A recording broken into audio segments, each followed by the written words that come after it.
The long-awaited session of the Alberta legislature begins today.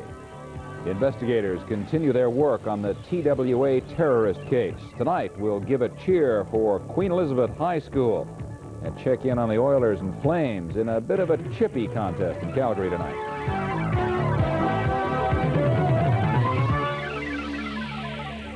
Good evening.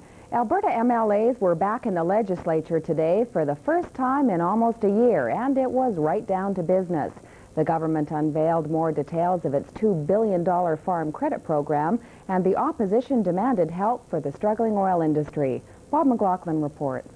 It seems a little strange, Mr. Speaker, seeing his predecessor not sitting there, but we do welcome the new Premier, and I wish him well, not too well, but we wish him well in the next session. Thank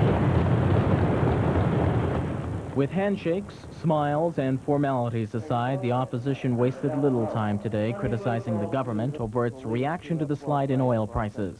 There were again calls for a floor price for crude, something Premier Getty says is not likely to happen.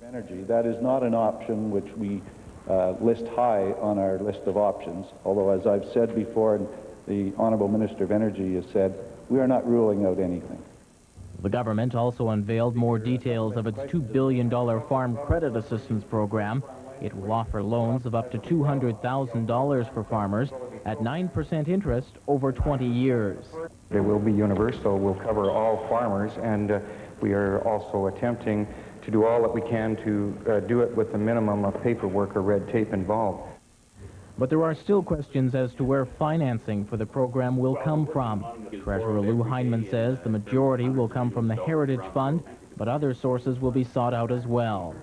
No, the money would be coming from the trust fund and or from borrowings in amounts which we don't know at the moment because that flexibility has to be maintained. But what it means is that the Heritage Savings Trust Fund will be making a major contribution towards the provision of the $2 billion, and as well, borrowings would be the other source. The government hopes to have this program in place by late spring, but there could be a hitch to that date. Should there be an election call before the legislation is passed, the program would simply be delayed. But that's highly unlikely at this point, as the government considers this program a major priority. And after all, any delay would be disastrous out on a campaign trail. Bob McLaughlin, ITV News, at the Alberta Legislature. It's been quite a week for David Maltby. Tuesday night, he took a hostage in the Bahamian High Commission office in Ottawa. Wednesday, he gave himself up. Thursday, he appeared briefly in court. And today, Friday, he was sentenced to 5 years in prison. Clifford David Maltby, the 39-year-old ex-fraud artist, certainly did not waste the court's time this morning as he pleaded guilty to 3 of 11 charges against him. Following a break for lunch, Maltby was handed a 5-year sentence for his part in the siege at the Bahamian High Commission Tuesday night and Wednesday morning. The 5 years is in addition to serving the balance of his fraud conviction, which will end November 1987. Maltby held Vice Consul Janet Raming hostage for 14.5 hours with a starter's pistol which was apparently defective, plus what police now say was some harmless acid. He had demanded that a friend be released from Kingston Penitentiary and an abandoned fire hall in Ottawa be turned into housing for the homeless. City of Ottawa officials are now discussing the fire hall issue. The 3 charges were threatening to murder an internationally protected person, kidnapping, and possession of a weapon. Before sentencing, a police sergeant reviewed for the court events at the Bahamian High Commission and said that before doing so, Maltby had cased both the Jamaican High Commission and the Ecuadorian Embassy before making his choice. This refutes earlier speculation that Maltby had mistakenly identified the Bahamian High Commission as the parole board which used to occupy the premises. As he left the court, Maltby was asked what he thought of the sentence. It was fair. And why did he do it? For the people. And so ends a strange incident in the nation's capital which has forced RCMP to further tighten security at embassies here. Ken Lawrence, Independent Satellite News, Ottawa. Calgary police are saying they followed procedures to the letter last night in handling a man with a gun. The 40-year-old man was threatening to shoot his high-powered rifle and refused repeated demands from police to drop the weapon. When the man aimed the weapon at an officer, another policeman fired a single shot, hitting the gunman in the chest, killing him. Police Chief Ernie Reimer reviewed the circumstances of the case today and said officers at the scene acted in a correct and professional manner. In Chicago, a gunman is still holding police at bay. He shot and killed his landlord and a police officer yesterday. Last night, He's still holding a woman hostage. The drama began with a dispute over back rent.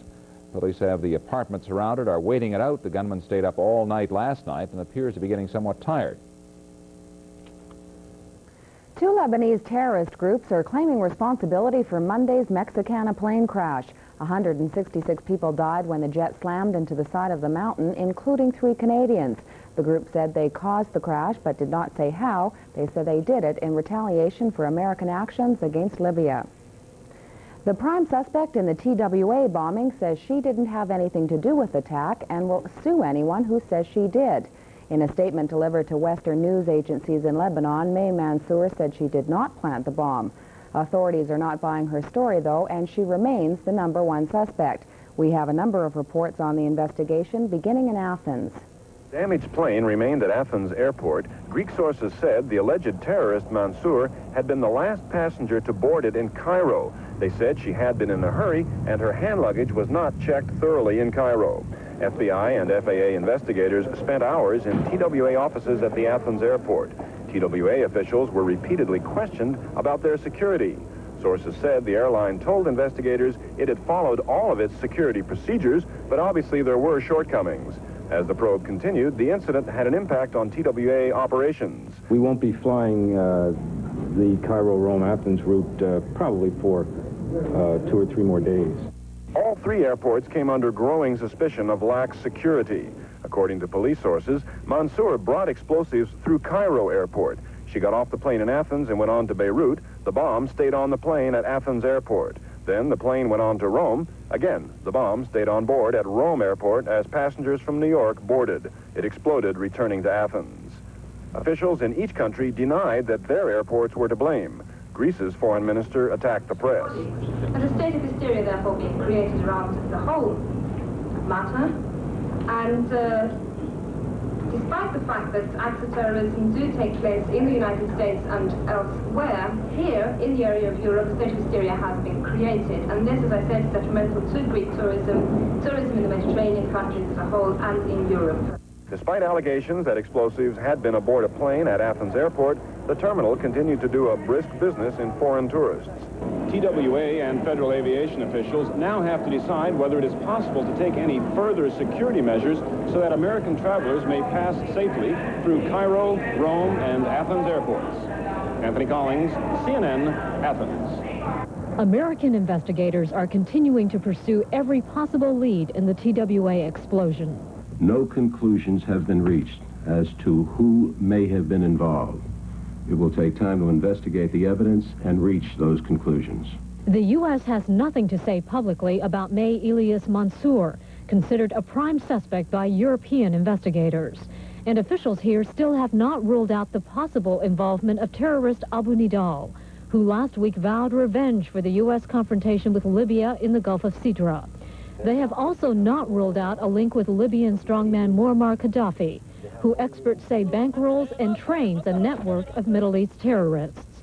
Meanwhile, questions have resurfaced about the adequacy of security at Cairo airport, where whoever planted the explosives may have boarded the plane. The U.S. says periodic checks are made of foreign airports served by American carriers, and that the FAA determined just last month that Cairo met international security standards. In another development, U.S. officials have been quoted as saying France and Italy agreed secretly with Libya during the 1970s to look the other way when terrorists passed through their country in exchange for preventing attacks within their borders. However, the officials claim the agreements fell apart following bombings in Paris and the attacks at the Rome and Vienna airports last December. The allegations, if true, may help to explain why the U.S. has had difficulty in the past in getting cooperation to retaliate against Libya. But the State Department will not confirm those reports, except to say that all European countries are now cooperating to fight terrorism, and it singles out Italy's conduct as exemplary. Linda Tyra, CNN at the State Department. Coming up on ITV News, 13 people are hurt in a big fire in San Francisco, and more testimony at the inquiry into the Hinton train crash. And we'll have reports from Austria, New York, Jerusalem, Moscow, and the Western White House. It's Santa Barbara, California.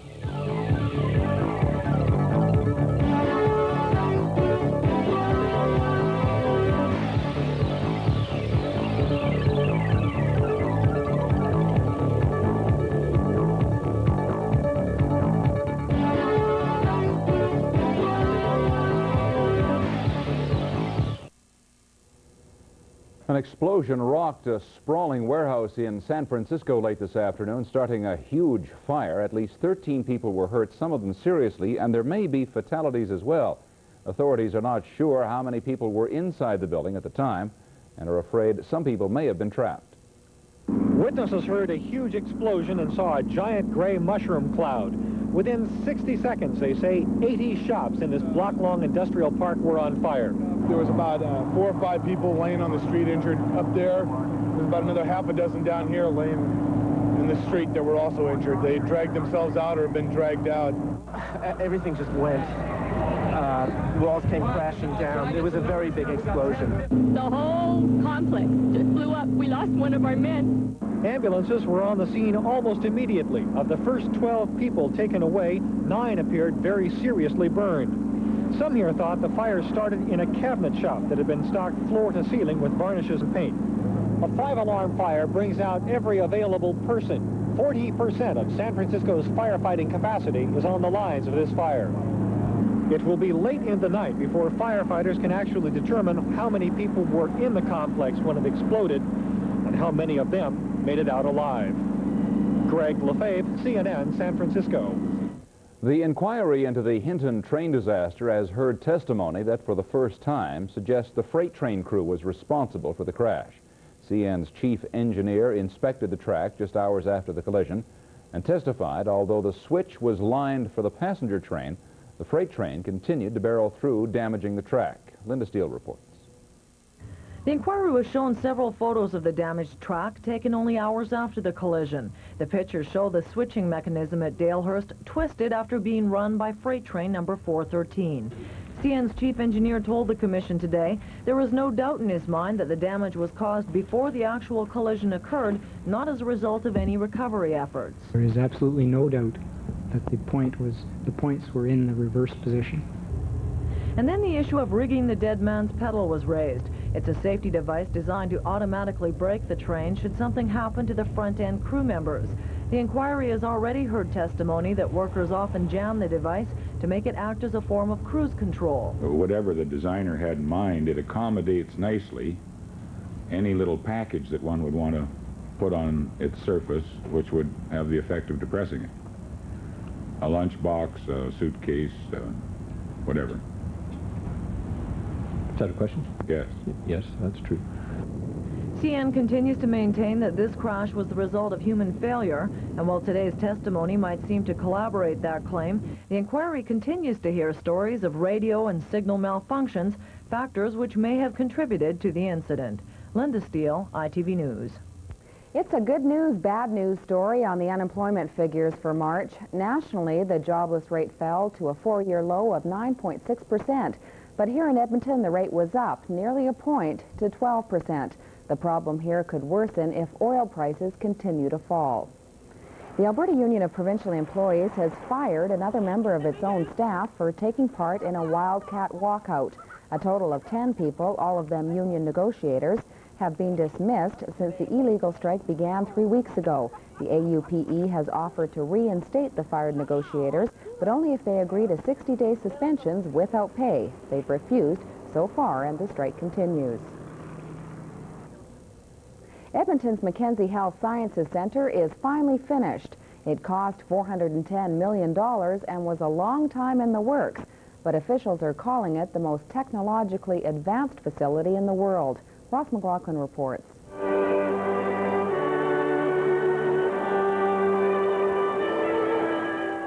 At first glance, it looks like the opening of a new phase at West Edmonton Mall, but this is a hospital. Today, the curtain went up on Phase 2 of the Walter C. Mackenzie Health Sciences Center, bringing 10 years of construction to an end. Not only is this $410 million facility under budget, it's also ahead of schedule. Today's festivities offered a preview showing for the staff of the University Hospital. The official opening takes place in June. This phase brings the hospital's total number of beds to 1,400. But more important than increasing the hospital's treatment capacity is the improvement in quality of service.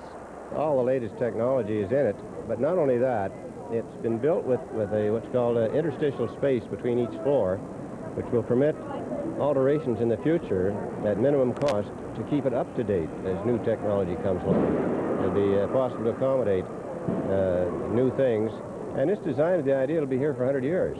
I've never seen, in my travels, I've traveled extensively throughout several countries, that we have unfolding here the finest medical center in the world. The new Mackenzie Health Sciences Center marks a new era in medicine and will replace a legacy which has existed in Edmonton for 80 years. Next year, the old University Hospital will be demolished. Development doesn't end here. Construction begins this summer on a $30 million medical research center, which is to be built near the University Hospital. It's being funded by the Heritage Trust Fund and will be complete in 1987. Ross McLaughlin, ITV News. For refugees from overseas seeking freedom in Canada and a new life here can be a long and sometimes frustrating ordeal. Many families could be split up for years before gaining landed immigrant status. But for one family here in Edmonton, the waiting may finally be over. Brent Gilbert reports. It's been 7 years since Ana Alfaro has seen her 15-year-old son. Juan Carlos was left behind when the family had to flee their home in war-torn El Salvador. The Alfaros have lived happily in Edmonton since 1980, but it took 4 long years for their children to reach the country. Ana and her husband left Central America in 1979 after he was allegedly beaten by Salvadoran government troops. They received refugee status in Canada, but it was not until 5 years later they became landed immigrants. The long ordeal suffered by the family is not unlike that of other refugees. They're put in the situation where their family members are in limbo, sometimes in great danger in their own country, and there's no way to bring them up here. Most of the time they are not allowed to work, and it's difficult to survive if you cannot work. You are not allowed to see a doctor sometimes because your health is not covered by anybody. It could be just a week now before Ana is reunited with her son. He's finally been granted refugee status. To the children, he'll be a stranger. Even Ana hasn't seen him since he was 8 years old. Lose all the beautiful ages of the children, and also, you know, they don't know, they don't recognize you, and you have to start again like you are adopting a new kid. Because I never had an older brother before. I was only the oldest in the family, so I'll have time to get used to it. But I think I'm going to have lots of fun. Having a new member in the family will be tough at first, both financially and emotionally. But at last they'll be together after 7 years. My family will be complete at this time. And the rest of my husband's family is still in El Salvador, but I am happy my son will be in Canada. Brent Gilbert, ITV News. When Rosaire Corriveau's shack in the bush near the city's western outskirts burned down earlier this week, things looked pretty bleak. That was until today, when he got a brand new house. A number of unemployed tradesmen, members of the Dandelions Association, pitched in, scraped up some lumber and other materials, and built Rosaire a new place. They present it to him this afternoon. Edmonton, the cheerleaders from Edmonton's Queen Elizabeth High School have taken top honors in almost every competition they have entered, a feat that has earned them a spot in the World International Championships. Touted as the most successful team in Canada, this group of high-energy youngsters head to Chicago on Wednesday in an attempt to win international fame. 5, 6, 7, 8, and 1, 2, 3, 4, 5, 6, 7, 8, 1, 2. Since taking third place in the U.S. Grand Nationals last summer, this 21-member squad has been practicing literally day and night. They meet for about 3 hours every day after school, 4 to 5 hours on weekends. In addition, there's weight training 3 times a week during lunch hour, a gymnastics practice, and a general meeting once a week.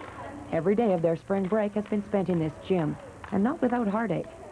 Last night, one of the key members of the gymnastics routine fell and injured her back. Rhonda Stewart has had to step in and learn the routines in just 5 days.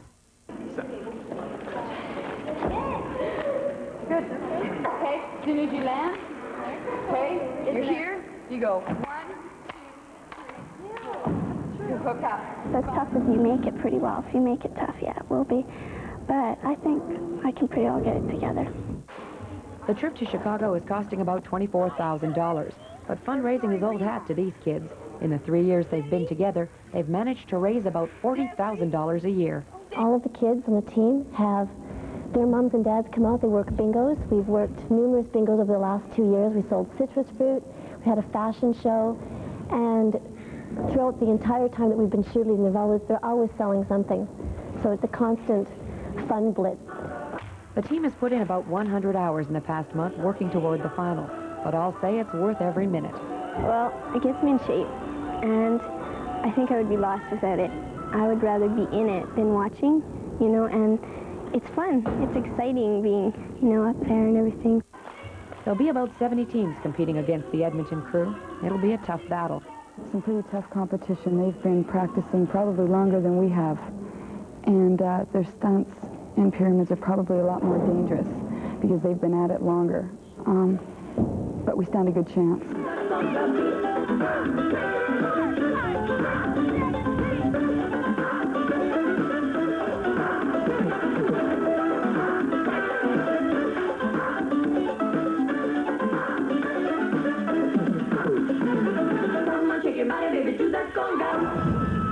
Lisa Whitmore, ITV News.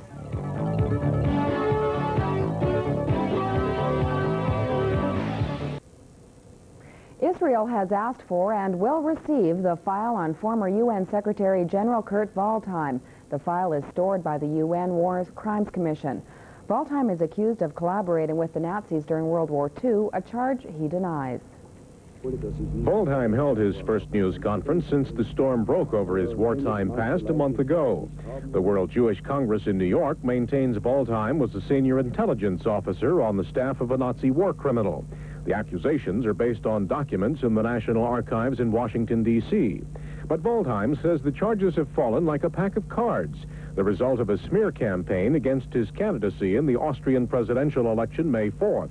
Waldheim says his family were known anti-Nazis and had been attacked by members of the Nazi Brown Shirt organization for supporting Austria's independence before Germany annexed the country in 1938.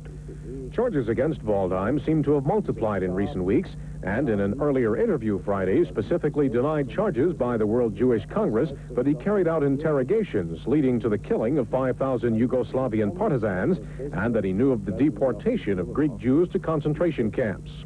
Waldheim also maintains that statements by the World Jewish Congress that his election would mean 6 hard years for Vienna were actually helping his campaign, rallying Austrians against interference from abroad. On Thursday, World War II colleagues of the former UN Secretary General disputed charges that involved Waldheim and Nazi war crimes.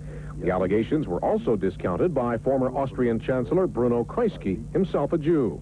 Kreisky, who worked for the resistance during the war, thinks the World Jewish Organization is wrong to interfere and questions the organization's timing. Mitch Leopard, CNN. It looks like there will be a superpower summit this summer after all. Soviet boss Mikhail Gorbachev told U.S. politicians today that he would like to meet with President Reagan.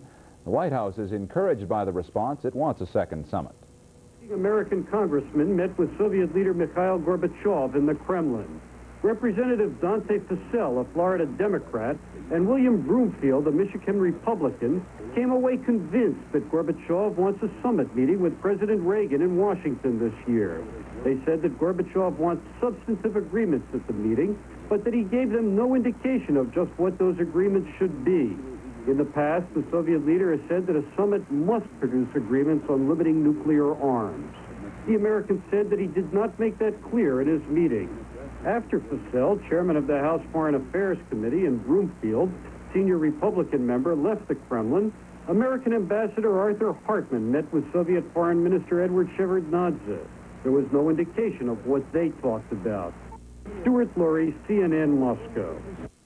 Administration officials say they are happy with Gorbachev's comments to the visiting congressional delegation and that there is still quiet optimism around the White House that a summit will take place in Washington this year. Outgoing Soviet Ambassador Anatoly Dobrinin, just back from Moscow, is scheduled to meet with the president on Tuesday. Officially, that's billed as a ceremonial farewell call, but one White House aide says Dobrinin could be the chosen messenger for a Soviet summit response. But publicly and privately, the administration is carefully avoiding putting all its eggs in Dobrinin's basket.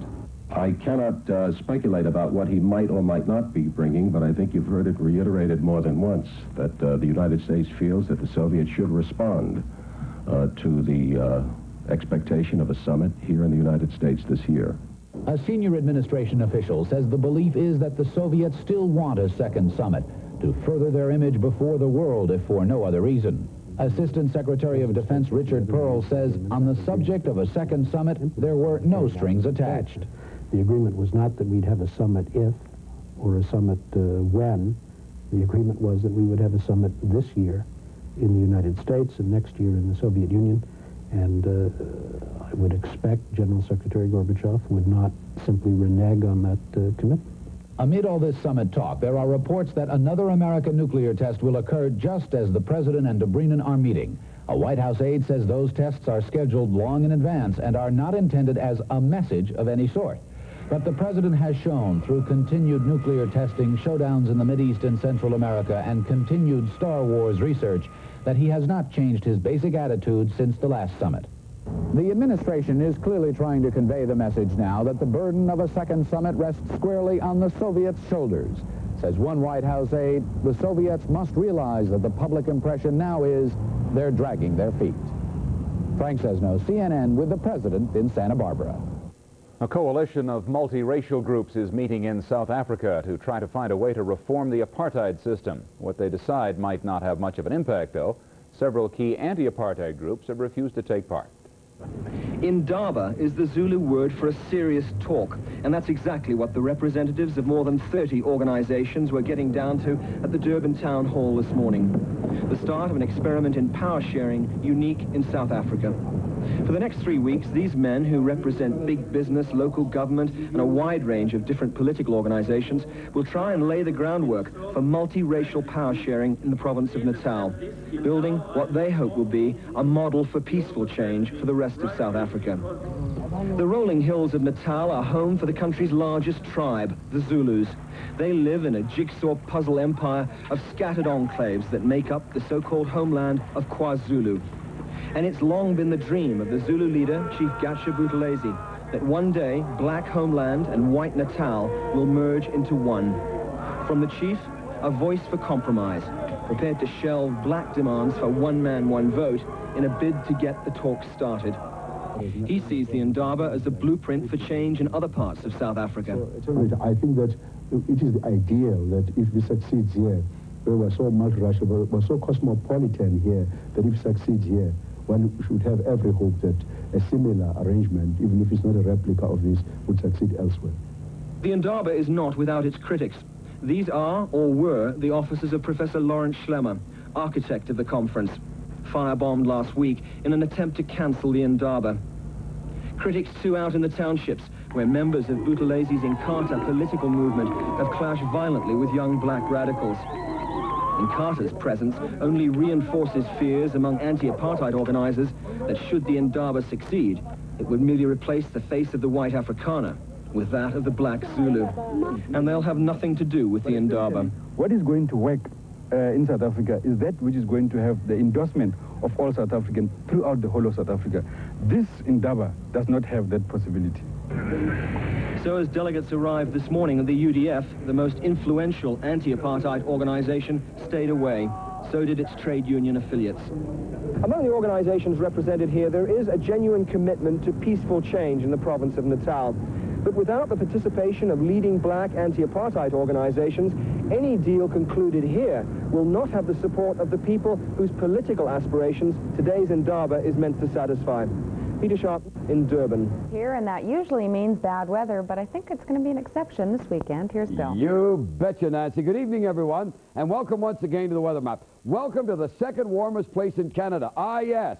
Look at this, 15 above we got today. And just to give you an idea of how important that is, the normal daytime high for this time of year is +7. So we're a good 8 degrees above normal. Now, the reasons why we got warm, well, we have to look at a high-pressure area way over here on Hudson's Bay. You say, how does a high-pressure area way over there on Hudson's Bay help us? Well, I'll tell you. It's spread all over the place, but at any rate, that high has a ridge built in, something like that. And as you know, the circulation around a high is clockwise. Aha! That's the way the wind is circulating around that high, so that means we tend to get a southerly wind around the high here. By the same token, there was a weak low-pressure area came in from the coast, and it is located about like that. Now, helped out by this high-pressure area with the circulation around like that, and the counterclockwise circulation around the low, which means, the air is coming up like that. We had a warm front driven all the way up just past Fort McMurray. As a matter of fact, that's where all the warm air is filled. And look at that.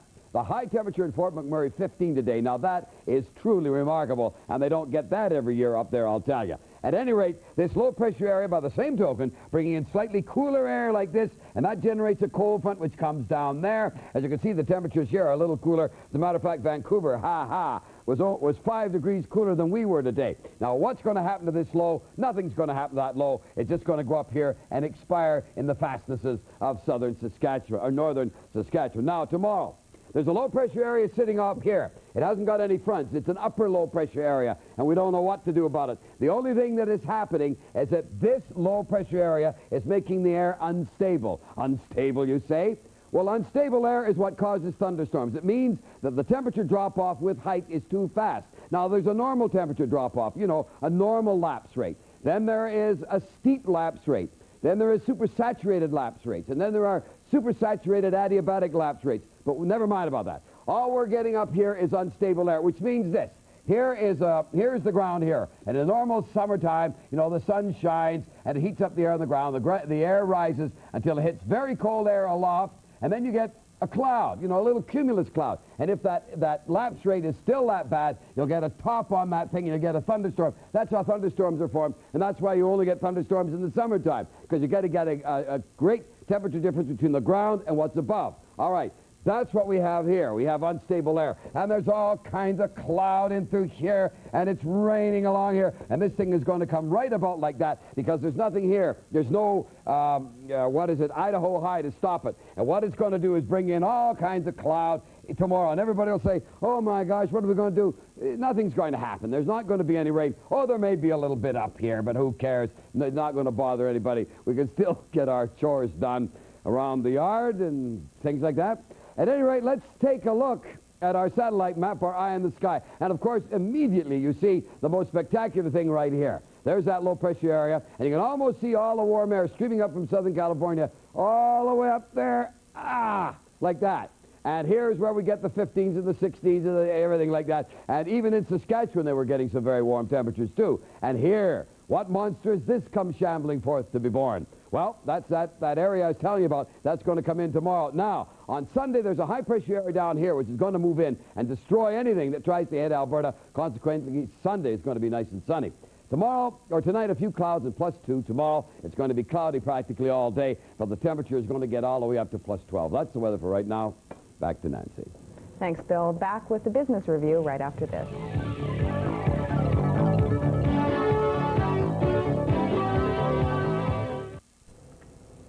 The week began with stock prices at record levels, but a sell-off towards the end of the week by profit takers has pushed prices downward. However, there is still optimism that the economy will continue to grow. David Gauthier has this week's business review. Canadian stock market spent a second week marking time, but the Canadian dollar and bond market prices were higher. The offsetting influences of falling world oil prices and declining short-term interest rates kept the Toronto stock market relatively steady overall. Trading was hectic, however, with takeover target Hiram Walker Resources the most active industrial. The week's big losers were mining stocks. They were down 4.2%, reflecting the deflationary impact of falling world oil prices. The oil and gas index was off 1%, while gold mining issues were off 2.5% on a sharp drop in the price of the metal. Bond prices seesawed on the uncertainty over world oil prices, but yields did decline over the week. The prime rate came down a quarter point to 11.75% today, and the Canadian dollar firm rising to 71.95 cents U.S. Now, world oil prices bobbed up and down all week. Reports that Vice President Bush was going to straighten it all out on his next trip to Saudi Arabia drove the prices higher, but subsequent reiterations by the White House of the faith of its free market drove prices back down. A bevy of other reasons kept the markets volatile, driving prices below the $10 a barrel mark at one point this past week. But for the week, the crude oil prices gained some strength and closed at about $12.20 a barrel. That's up from $11.40 a barrel. The U.S. markets were dominated by lower stock prices and heavy trading. Selling was triggered by a sudden pullback in the bond market, profit-taking, and activity related to arbitrage against stock index futures. Now, for the week, the Dow closed down 76 points. Takeover rumors still dominated the market, with one outcome very much in doubt, while three were more or less decided. Golf Canada and Olympia New York are considering a $35 a share bid for Hiram Walker, but won't proceed with the offer if Fingus Investments' $40 a share offer does succeed. Genstar's board recommended acceptance of a sweetened Emasco bid that would be valued at a minimum of $58 a share. However, some Conservative MPs opposed the merger since it would give Emasco a non-financial concern, and that is control of Canadian Trustco. The Bellsbergs made a gross profit of around $21.4 million after selling their 9.2% stake in Ashland Oil back to Ashland. And lastly, Dominion Textile withdrew its bid for Avondale Mills in the wake of a competing merger agreement signed by the target company. Well, that's all for business this week. Have a pleasant weekend. For ITV News, I'm David Gauthier.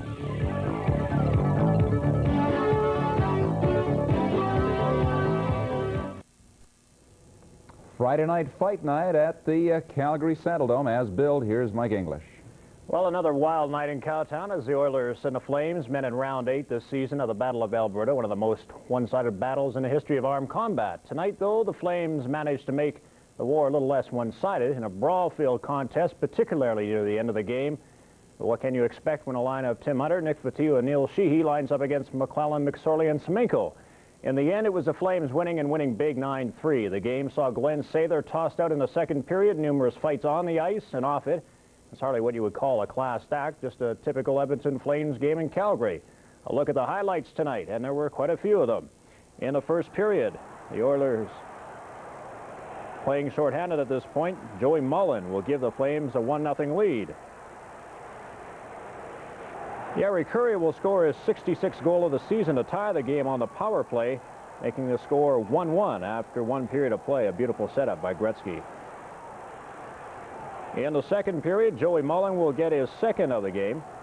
Right there, his 43rd of the season from Suter and Otto early in the second. Yari Curry will get his second of the game, 67th of the season. Again, Gretzky with the assist, giving him 213 points, a new record. But Dan Quinn on the power play will give Calgary the lead again by a score of 3-2. Then on the power play, once again, Paul Reinhardt will do the damage. The score now will be 4-2. And it was 5-2 when Joel Otto gets the puck and puts it by Andy Moog on the second time around, 5-2 after 2. We move to the third period. Jim Popunski will get the goal here to make it 6-2. The Flames just keep pumping them in by Andy Moog. Dan Quinn moves in and slides a nice pass across. The score now 7-2. Now watch this goal by the Flames. Kerry Wilson will get it. Actually, Lanny McDonald set beside the net, gets the goal. And the score now 8-2. Now Mullen comes in. He'll spot Kerry Wilson up high. He lets it go, and the score 9-2. The Oilers get one more goal from Paul Coffey, and near the end of the game, the fight started. Here are the main combatants, Dave Semenko, and a few others going at it. As you'll see, Neil Sheehy and a few others, as the heavyweights from both teams decided to have a go before the end of the game. Again, the game ended 9-3 for the Flames. The game ending in a series of fights, as you saw there. Semenko and Otto, McSorley and Hunter, McClellan and Hunter, and a few that I haven't mentioned. Unfortunately, the game ran so long we didn't have all the highlights for you. Using the term highlights very loosely, suffice to say the fans got what they expected when they went to the game. Could be one long playoff series if these two meet in the Smythe final. Once again, it was the Flames over the Oilers by a score of 9-3. Well, there was one other NHL game tonight. It was in Buffalo, where the Montreal Canadiens were taking on the Buffalo Sabres. The game did little to clear the playoff picture. In fact, it muddled it up a little bit more, as the Buffalo Sabres staked a 4-2 victory and are now tied for last place, or fourth place, if you will, in the Adams division, while Montreal remains tied for second in the Adams division as Buffalo won by a score of 4-2. Look at the highlights tonight. They say Gilles Perreault may retire after the season, but judging from this play, Father Time will still have to wait for a while. Perreault wheels end-to-end up the right side to set up Doug Smith. It's 1-0 Sabres in the first. The Sabres go up 2-0 less than a minute later when John Tucker puts a nice pass on Dave Andrechuk's stick. He beats Doug Sotart. The Sabres up by 2. In the second, Buffalo will add another. Mike Foligno fools Sotart with this one-time knuckleball for his 41st of the season. And their playoff lies at stake. The Sabres get another. Gilles Hamel rips one at Sotart. He goes down for the count, and Patrick Waugh was called in from the bullpen to mop up for the rest of the game. The Sabres will get their fourth goal of the game right here, as Tucker in front will deflect a point shot by Hanu Verta. And it's 4-0 after 2 periods. The Canadians will score twice in the third, but the Sabres win at 4-2 and are tied with Hartford for 4th in the Adams. Montreal still tied with Boston for 2nd. The NHL scoreboard tonight, just 2 games. The game down in Calgary, you saw the highlights of, at least some of them. The Flames over Edmonton, 9-3. Curry with a pair for the Oilers, number 66 and 67. Coffey with the other Oiler goal. And the Calgary was led by Joey Mullen with a pair of goals, and Gary Suter had a great game. The rookie Flame defenseman picking up 4 assists in the first 2 periods. Going to another game that's played on the ice, the Lukowicz crew out of Calgary clinched a playoff berth in the Silver Broom this morning in Toronto with a 5-3 victory over West Germany. Fast Eddie will now meet Sweden in one of tomorrow's semifinals. After blanking the first 4 ends, Eddie Lukowicz got the big end he was looking for in the 5th. Lukowicz has last rock and chance to count 3 with this free draw. The Canadian skip, who has had trouble reading the ice this week, has the right weight. Canada led 3-0 after 5. In the 6th end, German skip Roland Jentsch has the hammer. Jentsch takes out the Canadian shot rock. Germany counts 1 in the 6th, reducing Canada's lead to 3-1. After blanking the 7th, Canada retained the hammer in the 8th. But Lukowicz misses this open takeout attempt. Germany steals a pair. It was 3-3 after 8. In the 9th end, Lukowicz, with last rock, will try to hit and stick for 2. His shot is right on the money. Canada counts 2. The Lukowicz rink defeats Germany 5-3 to secure a berth in the semifinals. So tomorrow's semifinals line up like this in Toronto. Lukowicz will take on Sweden, who they lost to in the round robin, and Scotland, who cruised through the round robin with a perfect 9-0 record, will take on the U.S. Well, the ERA movement would say it was a long time coming, but if everything falls into place as expected, women from around the world, including Canada, will join the men in playing for the World Cup of Soccer. Greg Musselman has the details in this report. Canada's rise in the soccer world, reaching the World Cup for the first time ever, has brought interest in the sport to a height it's never seen before. And now Sport Canada is shelling out $50,000, and the Canadian Soccer Association is pitching in financially in efforts to put together a national women's team. Expected to be named coach of that team is Neil Turnbull of Edmonton. He says the best 16 players from 8 provinces, including Alberta, will meet in a national tournament in Winnipeg in late June.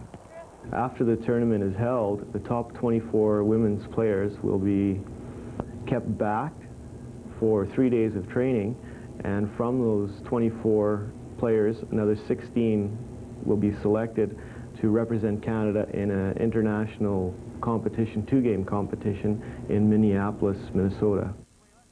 Depending on how Canada fares in those international matches, they could be on their way to the Women's World Cup, scheduled for Japan next year. This has all been given the green light by FIFA, the organization that runs soccer worldwide. We see a lot more women becoming involved in the game at the community levels, the club levels, and it's just a natural progression that we would like to see the provincial program have women involved in this select and going to the national scene, and then hopefully playing some international competition.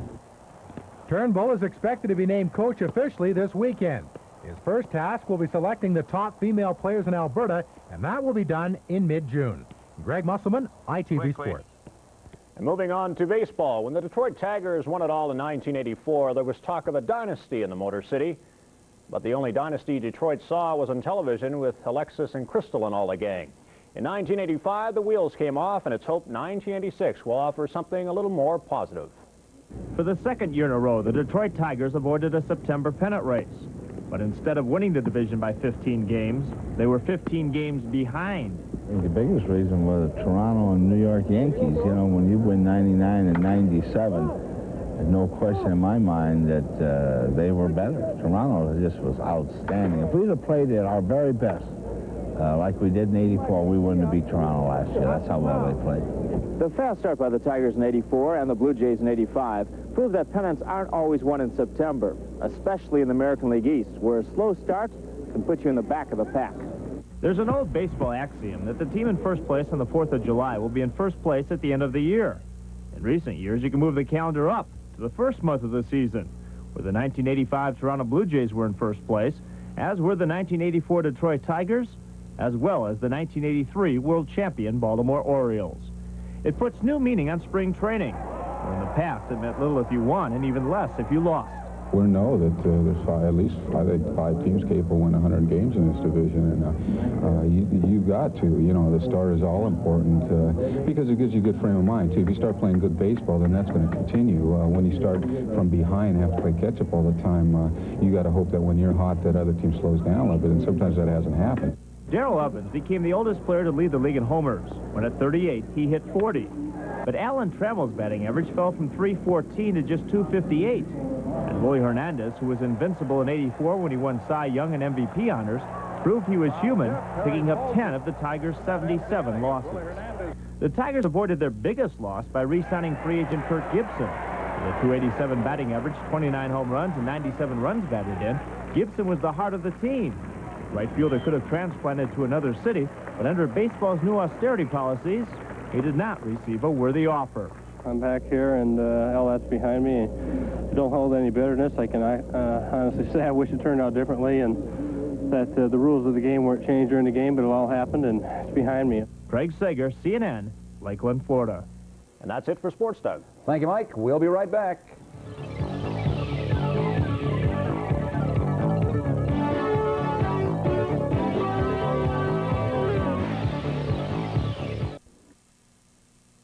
Continue to report on developments in the TWA story. The search is on for the terrorist who planted the bomb. And in sports, the NHL regular season concludes with several playoff questions still to be answered.